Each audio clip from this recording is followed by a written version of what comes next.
కేంద్ర ప్రభుత్వం విమాన ప్రయాణికులకు గుడ్ న్యూస్ చెప్పింది. దేశంలో చిన్న నగరాలకు విమాన సర్వీసులు అందుబాటులోకి తెచ్చేందుకు అమలు చేస్తున్న ప్రాంతీయ అనుసంధానత పథకాన్ని మరింత ఆకర్షణీయంగా తీర్చిదిద్దేందుకు రంగం సిద్ధం చేస్తుంది.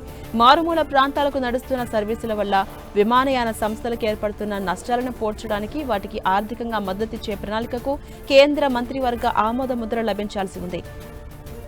ఉడాన్ పథకాన్ని 2016లో తొలిసారిగా ప్రారంభించారు. విమాన ప్రయాణాన్ని సామాన్యులకు అందుబాటు ధరల్లో అందించేందుకు వీలుగా ఈ పథకాన్ని చేపట్టారు.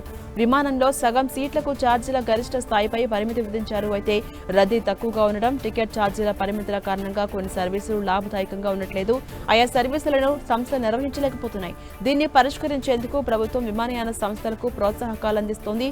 విమాన ల్యాండింగ్, నావిగేషన్ ఛార్జీలపై మినహాయింపులు, సబ్సిడీలు వీటిల్లో ఉన్నాయి. ప్రస్తుతం ఒక్కో వాణిజ్య విమాన సర్వీస్కి ఇస్తున్న సబ్సిడీలో సుమారు 80% అంటే 6,500 రూపాయల వరకు సబ్సిడీ ఇస్తున్నారు. మిగిలిన భాగాన్ని విమానాశ్రయాలు ఉన్న రాష్ట్ర ప్రభుత్వాలు భరిస్తున్నాయి. ఇక ఉడాన్ పథకం ప్రారంభించినప్పటి నుంచి సబ్సిడీగా 4,352 కోట్లకు పైగా సబ్సిడీగా అందించారు. విమానాశ్రయాలను అభివృద్ధి చేసేందుకు అదనంగా 4,638 కోట్లు పెట్టుబడి పెట్టారు. అయినా మిశ్రమ ఫలితాలు లభించాయి. 649 మార్గాల్లో 60% మాత్రమే ప్రస్తుతం పనిచేస్తున్నాయి. పౌర విమానయాన మంత్రిత్వ శాఖ 15 ప్రాంతీయ విమానాశ్రయాలపై సుమారు 900 కోట్లు ఖర్చు పెట్టినా అవి ప్రస్తుతం పనిచేయట్లేదు.